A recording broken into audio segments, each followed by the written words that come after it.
Procoptantes, amis de la sagesse, bienvenue dans ce nouvel épisode de la série Pensée décomposée. Dans celui-ci, nous allons nous intéresser à la 35e pensée du livre 8, dont voici la citation. À l'instar des autres pouvoirs que la nature a donnés à chaque être doué de raison, nous avons encore reçu d'elle le suivant. De même, en effet, que la nature convertit et ramène au destin toute opposition et toute résistance, et en fait une partie de ce même destin, de même, le vivant doué de raison a le pouvoir de faire de tout obstacle une matière pour lui, et de s'en servir pour le but visé, quel qu'il ait été. Passons maintenant à sa décomposition et à l'analyse de ses éléments de construction. Pur produit de la nature universelle, toutes nos capacités proviennent également d'elle.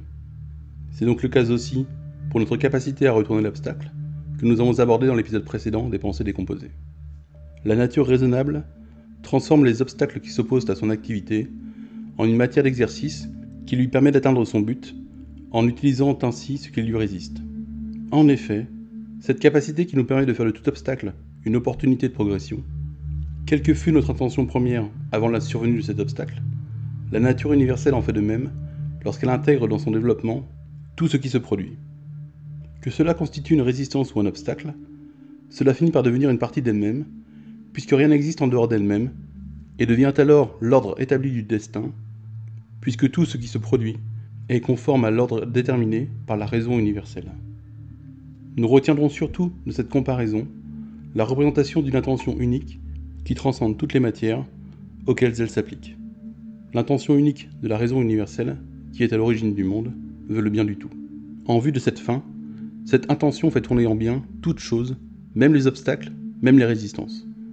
Notre intention doit venir s'identifier à cette intention divine, en voulant exclusivement ce que veut la bonté divine, tout spécialement le bien des autres êtres raisonnables.